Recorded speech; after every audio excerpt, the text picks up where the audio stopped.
Festus, under President Buhari's presidency, Nigeria has replaced India as the country in the world with the highest number of people living in extreme poverty. That's a pretty damning indictment of his presidency, is it not? Let me tell you, first of all, about the rating as the poverty capital of the world.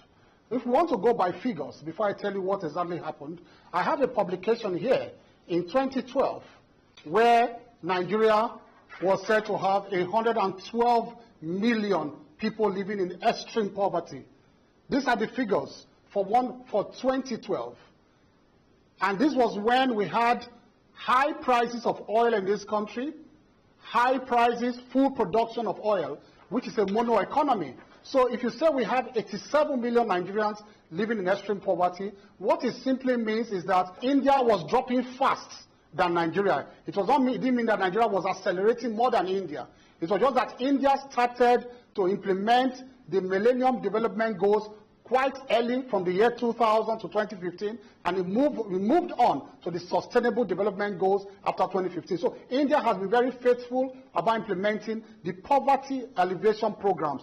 Unlike this, the past governments in Nigeria. Okay, so you're rejecting the idea that Nigeria is the extreme poverty capital of the world, which are the figures that came out this summer. Segun, how do you respond to that? I'll just say to you that I think Festus is beaten about the issues. The unemployment rate in Nigeria in 2014 was 7.8% and inflation was single digit. In 2018, under the Buhari watch, it's now 18.8% unemployment and inflation double digit. The source is the central bank. What I'm trying to say to you is that they got an economy that was robust. They got an economy that was the biggest in Africa.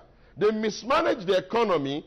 They used their utterances and their body language and the mishmash of their policy to drive foreign investors out of the country. They had a foreign exchange policy that was up in the smoke. They had about 5 exchange rates that nobody knew what they were doing. Festus, what Segun is saying and what the listeners and viewers are hearing is that you can't run on your economic record if those figures are to be believed. They sound pretty bad for your candidate.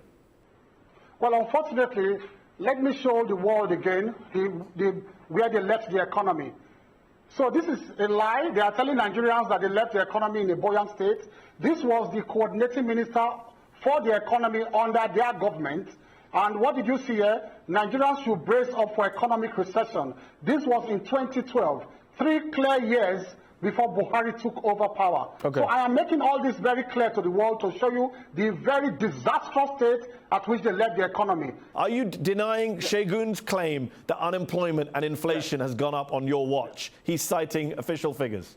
I am saying that it was a direct consequence of the parlor state of the economy they left that we are trying to rebuild. So things are at an upward swing right now. They left the country in shambles. They are complaining about the economy that they mismanaged, that they damaged, that the president is trying to rebuild. And I've just shown proof to the world now that this is where they left the economy. So they cannot run on the economy. They cannot run on an economic record at all. Let me bring back in Segun. Segun, your candidate Atiku Abubakar says that he's going to, quote, lift at least 50 million people out of extreme poverty in the first 2 years of his presidency. But that's not going to happen. That's never happened before in human history. You can't lift 50 million people out of extreme poverty in 24 months. It can't be done.